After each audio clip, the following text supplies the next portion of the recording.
1.5 साल पहले किसी शादी में गई थी। किसी मेरे बहुत जान पहचान वाले हैं, चाची लगती है वैसे दूर की। तो उन्होंने मुझे शादी में कहीं मिली और मैं उनको मिली और वो कई सालों से वो ज्ञान में हैं। बार बार पहले बोलती थी आने पर, जैसे दीदी ने कहा कि मैं बाहर बहुत रहती हूँ तो मैं हमेशा कोई बहाना बना देती थी कि आज नहीं आ सकती हूँ, अभी आई हूँ, नेक्स्ट टाइम आऊँगी। ऐसे कर कर मैं कई बार एक्सक्यूज़ बोलकर मैं बोलती थी अभी नहीं हो पाएगा। पर उस दिन जब मैं शादी में 10 मिनट के लिए गई होंगी, जैसे बाबा बोलते हैं ना शादी में जाओ पता नहीं किसका नंबर लग जाए, तो उस दिन मेरा नंबर ज़रूर लग गया। लॉकडाउन का टाइम था उस समय। ऑलमोस्ट मैंने ऑफिस नहीं जा रही थी और घर पर ही थी। मेरे युगल बाहर गए हुए थे, तो उन्होंने कहा तुम्हारे पास टाइम है? तो मैंने कहा हाँ टाइम तो है। बोली हफ्ते में 1 घंटा दे सकती हूँ, 1 हफ्ते के लिए? मैंने सोचा हाँ दे सकती हूँ, और मैंने पूछा भी नहीं उनसे कि किस लिए मांग रही हैं टाइम, क्या है, कुछ भी नहीं पूछा। पता नहीं, जैसे एक तरह से बात हो गई और फिर मैं वापस आ गई, घर आ गई। 2 दिन बाद उनका फ़ोन आया कि क्लास करें। तब भी मैंने नहीं पूछा क्या क्लास करना है, पता नहीं। पर मैं हमेशा कुछ सीखने के लिए हमेशा रेडी रहती हूँ, इसलिए मैं बोली चलो टाइम भी है और जूम में करना है, कहीं जाना नहीं है, तो क्लास शुरू हो गया।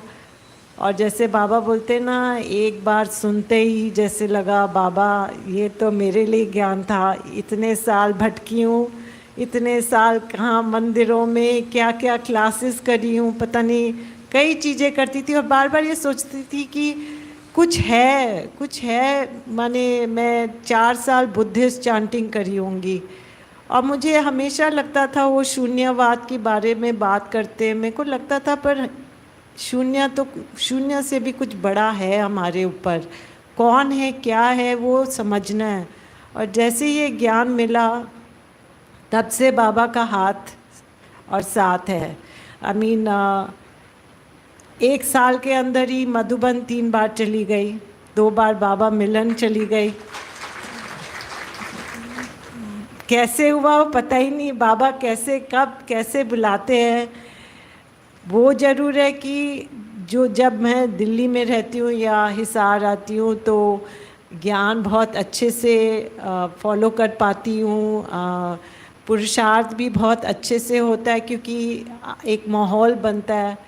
पर मेरे युगल का बाहर रहना बहुत रहता है, तो जैसे बाबा बोलते हैं ना गृहस्थ परिवार में बैलेंस कर कर चलना पड़ता है।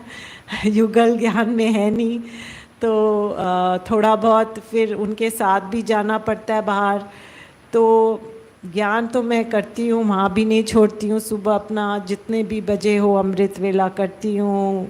अपना मुरली अगर दिल्ली के इंडिया के टाइम से मुरली अगर नहीं सही टाइम होता तो मैं सुन लेती हूँ यूट्यूब में, ताकि उस दिन का जो भी मुरली है क्लास करती हूँ। ये सब बाबा के ही कारण हो सका। और जो 1-1.5 साल में सेवा कर पाई हूँ बाबा का, वो बाबा ही टचिंग देते हैं। जो भी सेवा कर रही हूँ करना चाहती हूँ बाबा के ही कारण कर रही हूँ। स्कूलों में ये अपने फैक्ट्रियों में क्लासेस चल रहे हैं, तो वो सब बाबा ही कराते हैं। और एक चीज़ का मुझे अभी भी थोड़ा सा रहता है, वो खान पान का है। क्योंकि जब बाहर जाती हूँ तो बाहर का खाना पड़ता है। ज़रूर प्याज लहसुन नहीं खाती हूँ, पर थोड़ा सा वहाँ मुझे बाहर का खाना पड़ता है क्योंकि कई जगहों में होटल में रहने से वो फिर पॉसिबल नहीं है। काफ़ी दिन रहती हूँ, तो बस वही बाबा से माफ़ी मांगती हूँ कि उसके लिए मुझे थोड़ा सा लेवरेज करिए, क्योंकि घर का खाना नहीं खा सकती हूँ हर टाइम। बाकी तो पुरुषार्थ के हिसाब से जो भी सेवा बाबा मेरे से कराता है करना चाहती हूँ।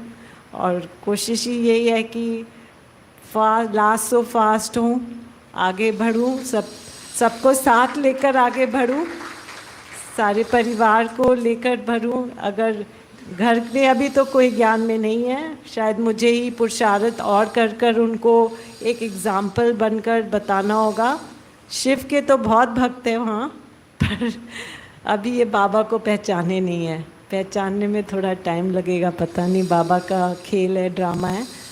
पर मैं बहुत बहुत धन्यवाद करती हूँ, एक तो बाबा का, सारे परिवार का, जो इतना प्यार और पालना मिल रहा है और मिलता रहेगा, और आप सबका टाइम के लिए बहुत बहुत धन्यवाद। Thank you. कितना अच्छा लगा, तो बहुत बहुत थैंक्स आपका।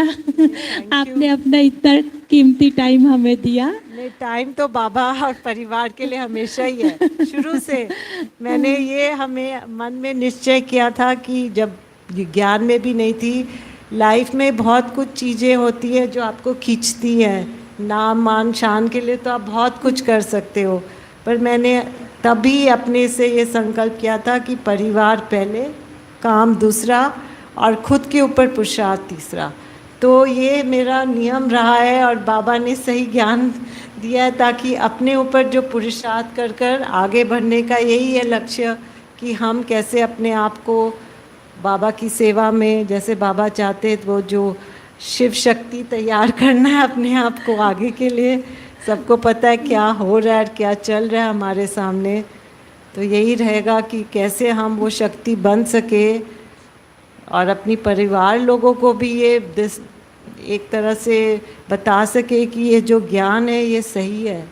हम ये ऐसे ढोंग के लिए नहीं कर रहे, जैसे सुबह उठना और ये पूजा, ये मुरली करना, सबको लगता है पता नहीं ये क्या कर रही है।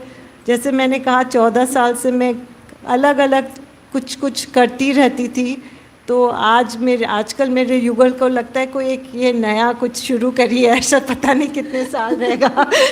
है ना, एक होता है, एक स्टेप होता है ना लाइफ में, आप अलग अलग चीज़ें करते हैं, तो आप वो करते हो, फिर आपको लगता है ये इसमें कुछ नहीं है और आगे कुछ और देखना है।